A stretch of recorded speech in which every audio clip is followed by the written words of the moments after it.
Rivet crew, it's Wednesday and it's also Veterans Day today, so I have picked out a hero wad for us to do.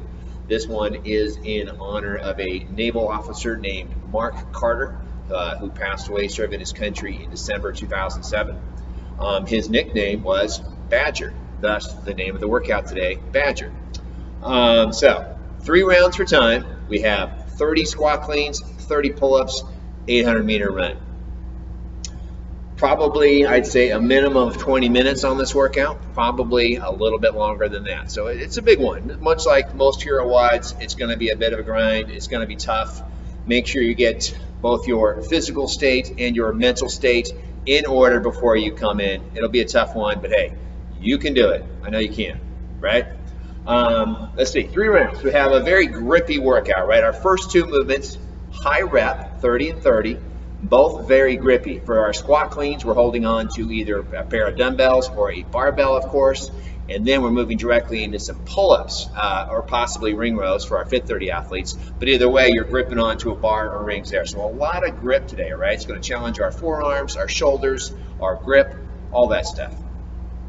Squat cleans real quick, barbells or dumbbells.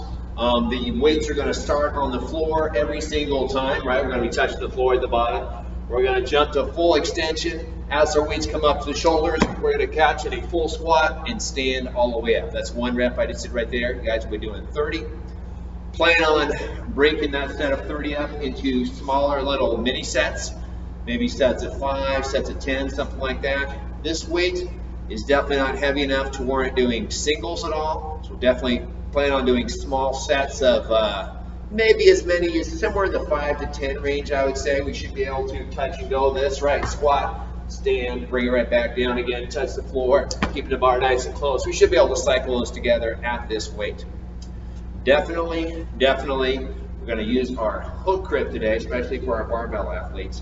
This is really going to help save your grip strength a little bit for the pull-ups right afterwards. So make sure you are hooking that bar, right? Grab the thumb, and hook grip that bar for your squat cleans today. Our Fit 30 athletes, of course, will do that same movement with the two relatively light dumbbells. And then we'll move on to pull-ups after that.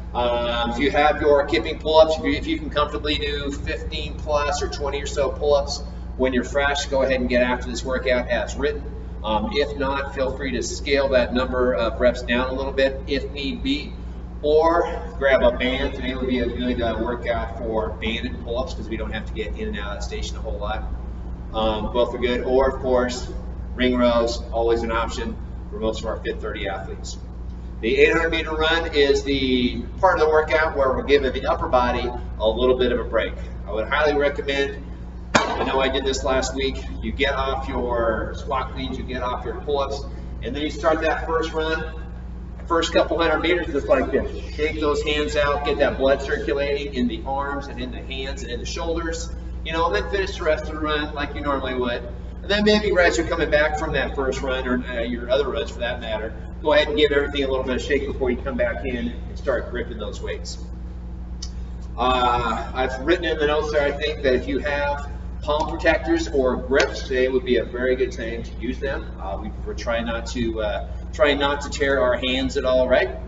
And the other thing I'll say is for our chalk users out there, using too much chalk on your hands can actually increase the possibility of tearing your hands because it creates a lot more friction. So if you have a really thick coating of chalk on the hands, your hand is just going to stick to the pull-up bar, and you get the friction and you get the tear. So if you are using chalk, a really light dusting is enough.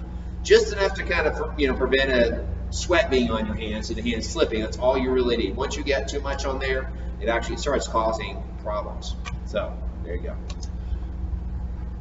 What do I have? Breaking up squat cleans into pull-ups into smaller sets. Not going super fast on the run so you can come back inside and immediately start lifting.